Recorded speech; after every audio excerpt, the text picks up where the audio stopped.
Hi guys, isang mapagpalang umaga sa ating lahat. For today's video, ipapakita ko sa inyo yung pagkukuha namin ng gold dito sa Sapa, kung paano yung ginagawa para makakuha ng gold para maibenta.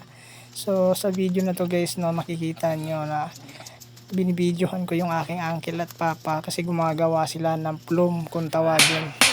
Yung plume guys is yung ginagawa nila para dun makuha yung gold.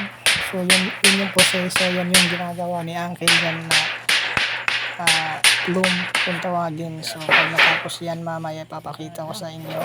So yun, alas 8 na kami ng umaga din natin kasi so medyo mainit na. So at tapos di pa nakapagsimula kasi gumagawa pa sila ng plume kasi nasira kahapon kakagamit nila. So yun, pinalitan ng bago. Gumagawa si Uncle niyan para naman hindi naman masayang kung may makuha ang gold siya, kasi sayang din naman kung yung gold ma-wash out dahil hindi maayos yung plume nga kung tawagin. So yun yung ginagawa niya yuta na wala na po na yun yung tinatawag wala po na labot ko no. Sa amin Bisaya kawan. Yuta na imong makaut.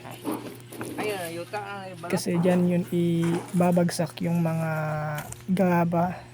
So dyan sinasala, dyan pinoproseso. Tapos bali yung mga gold guys o mga ginto is tawag dyan, mapupunta lang sa ilalim. At mamaya papakita ko yung buong kabuuan niya guys, no. Medyo matagal-tagal din kasi yan ginagawa niya. Yan yung dyan mas yung mga balas o buhangin at graba.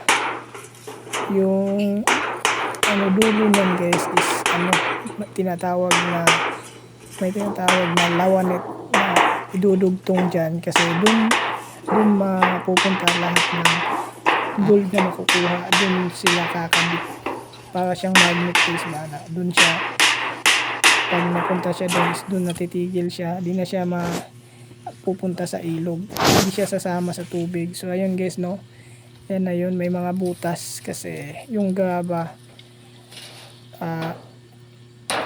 ay yung gold tawag dito, dyan mahuhulog tapos papuntang ilalim. Tapos yung hindi mahuhulog, yun na yung mga graba guys. So yung itatapon yun pagkatapos banlawan ng tubig.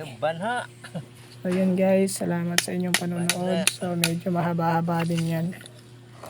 Yan yung pinaka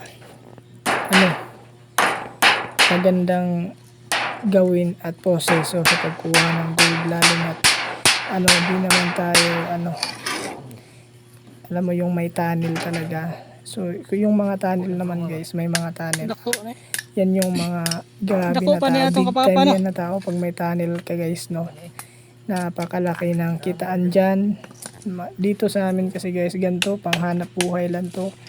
So yan, kung di naman masyadong malaki yung kinikita, nasa average lang din na kinikita ng Pinoy na nagtatrabaho, minimum wage lang.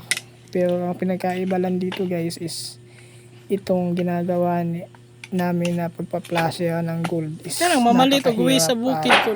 Yun, siyotihan nga lang. Pero yun, di naman may nauuwi naman kada araw guys, no. Di naman zero talaga, as in wala na, mayroon naman talaga. Pero yun, kikita lang ng mga 500 o kaya 200, 300 mga ganyan guys.